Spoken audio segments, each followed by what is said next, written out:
guys, it's Tasman, the Aspiring Kryptonian, and welcome to episode 5 of Comic Book Chatter. Almost lost count then. I know it's fairly new to everybody else, but to be on episode 5 already, it's gone pretty quickly actually, and I'm really enjoying it, so I hope you guys are too. So this week we have 4 new releases, 3 physical ones and 1 digital copy comic. The first one is Lois Lane, Superman 23, DCeased Dead Planet issue 1, and of course Man of Tomorrow number 10. So first of all, I want to talk about DCeased Dead Planet issue 1 because it was incredible. If you've read the previous series, you know that Superman had an unfortunate fate, so sadly he doesn't really make an entrance or appearance in this issue, but we do have some other members of the Superman family that do. So I think actually, aside from the digital versions of the DCeased Hope at World's End, every issue so far of DCeased has had numerous variant covers, so I'm just going to kind of cover the standard cover because I know that's got Superman / Superboy on it. But yeah, I don't really want to go through every single one because I think we will be here forever because there's always a lot, and that's not to say that this cover is better than any of the others because they are all incredible. So this one is by David Finch and has colours by Dave Stewart. It features the first look at the new Justice League following the events of the last issue or the last series. Yeah, I just love this cover. It's really effective, it's really detailed, and it perfectly captures the contents of the issue, which is a bonus for me. Tom Taylor's added another incredible addition to this whole DCeased universe. This issue, and I'm presuming the rest of this series, takes place 5 years ahead of the events in the last issue, if that makes sense. So yeah, we're kind of still figuring out what's going on, where people are in the whole universe, and sort of you can see the world coming to terms with what happened. Mostly this issue kind of revolves around the new Justice League, and I say that because you've obviously got Superboy is now Superman, Damian Wayne is now Batman, and Lois Lane is the President, which I think is amazing, and that's one thing that I can't wait to see more of. But we kind of see them getting settled into their new Earth, making deals with people regarding that new Earth, and basically just getting used to their new roles. They basically get a distress call from Cyborg, who was savagely left headless 5 years ago by a vicious and infected Wonder Woman. That whole sequence from that series was mind-blowing, but we kind of see that happen again. But as it could be a trap, they take a vote as to whether they should investigate or not, but they obviously decide to because that's what they're all about. But of course it wasn't the best decision, and this issue is just a huge roller coaster. I'm not going to go into the details of exactly what happens, but basically with the characters that were involved, Tom Taylor filled my heart so full and then just completely bled it dry. At the minute, as a writer, I love him and I hate him. He is actually one of my favourite writers, but I don't think I'm going to get over this because of what happened to my favourite character in the last series, and obviously what's happened in this series. It's just, I have no words, and I generally sat at the wall just staring at the wall for about 5 minutes after reading this, just thinking about what's happened.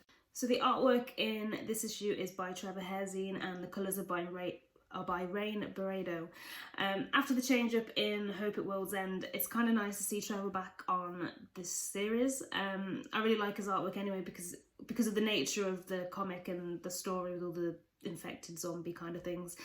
His artwork's really effective, and you can see just how high the stakes are and sort of how savage these beings, or whatever you want to call them, are. Like I said, it's nice to see him back, and combined with Rain's colours, they've really created something incredible with this issue, and I can't wait to see what savage attacks happen in the next one.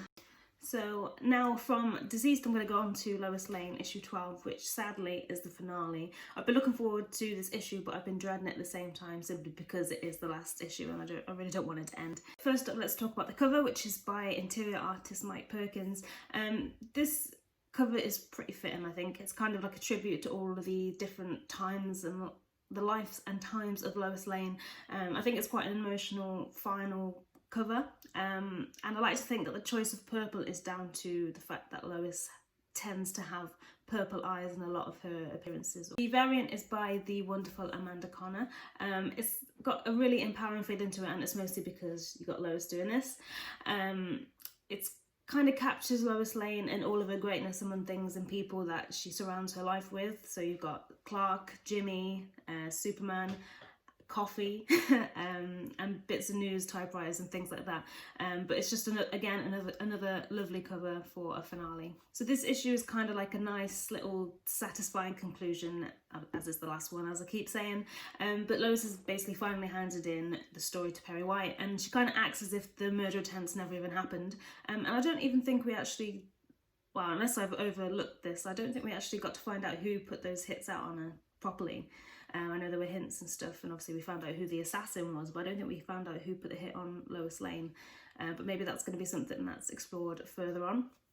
But this whole series has been basically about chasing the truth, regardless of the consequences and the risks that are involved, which is classic Lois Lane. From this whole series, and particularly this issue, it's just clear that Greg Rucka really understands these characters, and especially the strong female leads, because I know sometimes portrayals of women in comics aren't always the best, but every woman that's in this issue is very realistic, very... well, they're just badass, I think, and they're all really interesting characters, I found. So you've got Lois, obviously, Renee Montoya, and in particular the Kiss of Death, who is Renee's girlfriend from the past and now actually happening. And I really want to see more of her because, well, obviously she's a new character that's been introduced, so I hope she's used quite frequently in the coming comics from DC. But I just think she's really cool, and just the way she's kind of just been thrown in such a... I don't know, she's just been thrown into this comic, and she's held herself and become a really interesting character among these amazing characters that we already have, like Lois and Renee, like I mentioned before. But I think actually her outfit in this issue is so much, well, her look and outfit is so much better in this issue than it has been in the previous issue, where she would have the sort of skull look, and I think it's just a much more friendlier look, and I kind of like the development from her, because we've seen her be introduced as sort of a ruthless villain to having this complete backstory which connects to the whole series, and now she's just kind of she's a completely different person, which is, it's great to see. Yet again, Mike Perkins has created some of the most realistic and engaging artwork that we've ever seen, both in this issue and the whole series. I can really say that this series has been a great read, and if you haven't read it already, make sure you do, because it's been nice getting to know Lois as an individual again, because I feel like a lot of the comics kind of just throw her in as a side character in the Superman title, which isn't a problem if you want to read a Superman title, but it is great to have Lois have her own title. I keep saying title, but it's nice to have Lois having this series on her own, and I hope she becomes a more predominant character going forwards, or I hope that we kind of get another run like this, to be honest, and same with Jimmy Olsen as well. So on to Man of Tomorrow issue 10. Now, like I've said this every time, but the issues in this series have been, each and every single one of them have been incredible. Each one's had their own sort of unique story, and I think that's mostly down to having different creative teams for each issue. Firstly, the cover, which is by Tony Silas and Will Quintana. Quintana does the colours, but it's just glorious. It reminds me of Jorge Jimenez's artwork, which is a complete compliment, because I adore his artwork. I love the fact that you've got the background, which is really dull and sort of, well, it's not dull, but there's a lot of great bits in there, but the colouring is dull. And then you've got this bold and bright Superman, which sort of takes centre stage and just draws your attention straight to it. It's just so effective, and it's a really great cover. So just like the other recent issues of the series, this one is split into two parts, but this time with a little bit of a twist, and we've got two completely different creative teams working on each of the stories. The first one is called Pro Lobo, and of course features the legendary fragging Lobo. That's really hard to say, because I really want to say Robo when I say it like that in that sentence. In part one, it's basically Superman disobeys the instructions of both Martian Manhunter and Wonder Woman, and lets his feelings get the better of him as he races off to stop Lobo. Obviously, he doesn't really know the context of what Lobo is dealing with, so he, on arrival, instantly stops him from what he's doing, and he's basically trying to capture this small and very innocent looking creature for a bounty, and Superman assumes that he's the wrongdoer in that situation. But obviously that doesn't go to plan, and Superman soon realises that he was wrong to judge so quickly, and he really finds out the hard way that this little innocent creature isn't so innocent at all. To put it simply, I really love this story by Dave Vilgos. I'm sorry if I say the name wrong, but I love the message of the issue. It shows all it shows how different characters or beings can interpret Superman's situation. So, for example, Superman is the last on a Krypton, his people and his planet destroyed. Lobo too is the last of his kind, and obviously this little creature called the empathy vampire is in exactly the same scenario, but that each and every single one of those characters have interpreted or dealt with that situation in a very different way. What I did love about this story is that as soon as Superman realised that he was in the wrong, he accepted it and instantly teamed up with someone that he has no respect for in order to protect the people and do the right thing despite his feelings, and that's what Superman is all about. He puts everything above himself, especially people's safety, and depending on this situation, it could potentially be a pretty bad situation. But I feel like Vigos has captured that perfectly and has brought us a quintessential Superman story, which I really love. Personally, I have to say the artwork has its moments. The action sequences are really good, and in fact they look fantastic, and the pace of the fight is really demonstrated well by Riley Rosmer's artwork, and also the colours by Ivan Placenia. Again, I'm sorry if I say that wrong, but yeah, I need to work on my pronunciation of names. But the colours are consistently vibrant, and for me they're really on point. It really makes the issue pop, and it really brings it to life for me. But my only gripe with the artwork itself is it's the expressions and the compositions of the characters' faces. I mean, I'm all up for a slightly distorted body size or type.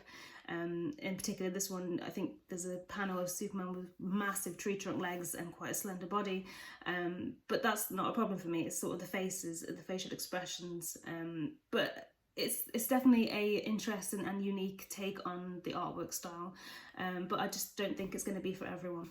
So on to part 2, which is called The Champion, and in many ways it's kind of the same concept as the first story, but under completely different circumstances. So Superman ends up or wakes up as a captor in an unknown place, and he quickly pieces things together and realises that he's on War World and he's been captured by Mongol. The story is basically sort of a race of time for Superman, so he needs to figure out he figures out why he's been extracted from Earth and really needs to act quickly in order to save it and the people that live within it or on it. When I say it's kind of got a similar theme as the first story, I mean that in the way that it's kind of focusing on a different facet of Superman, and this one's kind of how humble he is. This time it's over his role within the universe and more specifically on Earth. Because Superman's so powerful compared to the people of Earth, he's always questioned by villains and people as to why he doesn't want to rule it or why he doesn't rule it. And as we know, that's not Superman. He's not built that way. That's not the way he thinks. He's there to protect and serve, and people think of him as Earth's champion, but that's not a title that he gives himself. So for him, he's kind of just like a member of the population, of the community, and he's just there to help. Villain-wise, Mongol is one of the ones that constantly tests him on this, and because Mongol's goal is essentially to rule, he doesn't understand, and he doesn't want to understand why somebody doesn't share that goal of his, or why somebody doesn't think like that. So the artwork in part 2 is by the cover artist and colorist Tony Silas and Will Quintana, and I think it's phenomenal. I really like this artwork. I'm new to Silas's work, but I think it's just incredibly detailed and heightened by Quintana's colors. It draws you straight in. One thing I really like from their artwork together is the way that they capture flight and speed. So you kind of see Superman's silhouette, and you see it's kind of stretched to his flight path, and I just think it's really genius and effective. Like you know where he's flown from and to, but you also know the speed where you get a sense of the speed that he's done it in. And I just think every single page, especially the last panel, is just gorgeous, and Superman just looks mighty, looks confident, and I really like that, and I'd love to see these two work on Superman again. But like I said before, Man of Tomorrow has been a really good series, and well, I'm kind of excited to see which creative team are going to be working on it next week for issue 11. But I hope that we get to see some of these teams work on Superman again, because some of the stuff that they've put to the table or come out with it's very different to what we've got in the actual Superman comics run. But it's a very interesting take, and I'm really excited to see what comes of it. So finally, from the new releases, Superman 23, which similarly to Man of Tomorrow kind of very differently, but has kind of two different story threads. The first one kind of focuses around magic, and the second one is very much the emotional side of Superman and what he's been through. The standard cover is by John Tim and coloured by Alex Sinclair. At first glance, it's very similar to Ivan Reis's work. Very similar indeed, with obviously you've got Alex's colours, which helps, but even the style of the artwork is very similar to me, and I think that's quite a nice transition if you're going to change the artist from a series regular to somebody else. Whenever you look at the cover or as you look at it, it's just bursting with detail, and the colours just really make it pop. We see the introduction of this new character called Xanadoth, who looks absolutely terrifying, and I think that's mostly down to the kind of the molten lava-esque and golden colours that Alex has provided on this. But a lot of people say that Superman doesn't have many weaknesses, and well, magic is one of them. So this cover with Superman kind of cowering underneath Xanadoth is a great reminder that magic is one of Superman's few weaknesses. So this really is a threat, and it's a danger to Superman and to overcome. The variant cover for this is by Brian Hitch and Alex Sinclair again, and it really reminds me of Superman 32, and that's probably because I've just read it, but it's it's a classic cover where lightning striking Superman and he just says it tickles, and that's from the Golden Age, but it's just a very cinematic piece, and I like that it's kind of reminiscent of that. It kind of completely just draws you straight in. It's really dramatic, and Superman looks really powerful in it, and he just looks great. I'll talk about the emotional side first. So from all the stuff that's been happening, Superman has been on an emotional roller coaster, and Bendis has not taken it easy on him. So he's kind of missed Jonathan Kent growing up. Lois's father died, and it wasn't really a nice resolution between the two. And then you've also got him deciding to tell the truth. So there's been a lot of criticism around all the choices that Bendis has made, and I feel like this is kind of an open letter to justify the actions, or justify the decisions that Bendis decided to make with this character. Now, that's not to say that he should have to explain, but I think a lot of people are kind of thinking, what's the point in doing this? What's the point in doing that? So despite all that has been going on, Superman's kind of held it together, or it seems he's held it together, but obviously people closest to him, so Lois Lane and Batman, have kind of encouraged him to seek counsel, and he goes to Dr. Fate to do that. I think this whole section of the comic just kind of reaffirms Superman's humanity. He goes through the same kind of mental things that we can go through, and it's quite refreshing to see that despite all of the things that's been going on. So you've got these otherworldly things like the United Planets, fighting Mongol and things like that, but it's the very real threats that affect him the most, such as mental health. And I just think that really strengthens the character's link to the audience, and it just allows you to resonate with him a lot more. So the second side of the story is the unleashing of Xanadoth, which is the terrifying thing that we see on the cover. It's basically the spirit of the Lord of Chaos, and DEO agent Veronica Bissett. She brings an artifact to the DEO, who aren't very willing to help her actually, and it kind of takes over her, or possesses, if you will, that kind of thing. Essentially we find out what this thing is looking for is the Helmet of Fate, which is why he ends up in a scene with Superman and Dr. Fate at a very bad time. I'm pretty sure Xanadoth is a new character. I'm not very familiar with the character if it isn't a new one, but I'm very intrigued to see what's going to happen, because we know that Superman is it's really hard to say, susceptible to magic, so this villain could have a real effect. This issue has two artists. We've got Kevin Maguire and John Timms, and they really complement each other's work well, and it's kind of seamless and really effortless to transition from each of their sides of the story. And I have to say that every page is full of great artwork. There's loads of really gorgeous pieces, and the colours created. As soon as you look at a page and magic's involved, you know that magic's involved, and that's kind of used with that's kind of shown with the goldy hues, and it just looks magical. I don't know how to explain it any more than that. And of course, that's thanks to Alex Sinclair and his magnificent colours. But I'm really excited to see what happens next in this issue. I'm excited to get to know Dr. Fate a lot more, because I'll be honest, I don't really know too much about Dr. Fate, especially this version of him, because it's different to the original.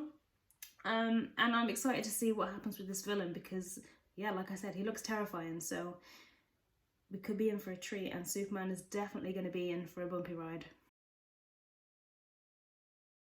So sadly this week I haven't picked up any back issues. There's no particular reason for that, I just haven't. But I have done a fair bit of reading through 1948, and I have some of my favourite issues for you from then. So the first one I want to talk about is World's Finest, issue 34. Basically, somehow Superman finds himself not so super, but he overhears a plot against the World War II memorial, which means innocent lives will be lost if he doesn't stop it. In this issue, you kind of see him trying to carry out all the feats that he normally does. So he tries to bend steel, he tries to fly, but it just isn't happening, and we have no idea why at this point. So eventually he takes a taxi after he admits defeat and to the location, which is the World War II memorial, and sees a suspicious figure which looks a lot like him, and it's obviously Clark Kent. So that's where we kind of think, hold on a minute, what's going on here? But this issue is just a really interesting tale of finding out who the real Superman is, and if it isn't the one that we met at the beginning, then who is that person and what happened. But it's just really fun. I won't spoil it for you, but it's a great issue and I really recommend it. So if you haven't read that one already, be sure to check that one out. And then another good one that I've read is Superman 53, or a story within that, where basically, and I'm pretty sure this is the first and full telling of Superman's origin and the destruction of Krypton. I know there's been a bit of reference in it in Action Comics 1 and some of the other issues where they kind of touched lightly on it, but there's never been a real full explanation of what happened, and we've not really seen Jor-El or Lara Lovan too much. I think there was a panel or two with them in, but I think that's all we got to see before. But as it's my first time reading the Golden Age comics and the retellings and the first appearances and things like that, it's really interesting to see the original take on this, because it's something that we constantly see and it's constantly revamped, retold and refreshed, whether it's on a film, TV series, comics, whatever. We see the destruction of Krypton and what really happened to it over and over again. So it's nice to see the original concept that Jerry Siegel and Joe Shuster had, and that's what they brought to life. One thing I did find a little interesting was the fact that Jor-El and Lara Lovan are identical to Lois and Clark. At a glance, you kind of think, well, because of the storytelling, you know it's not them. But I can see people getting a little bit confused and thinking maybe they're playing dress up or something, or taking a visit to Krypton. So yeah, my reading order is going well. I'm on, like I said, I'm on 1948 at the moment, and I'm hoping to get that published at the end of the week, so then I can get on to 1949. Well, thank you for watching episode 5 of Comic Book Chatter, and I hope to see you back next week for episode 6. Bye!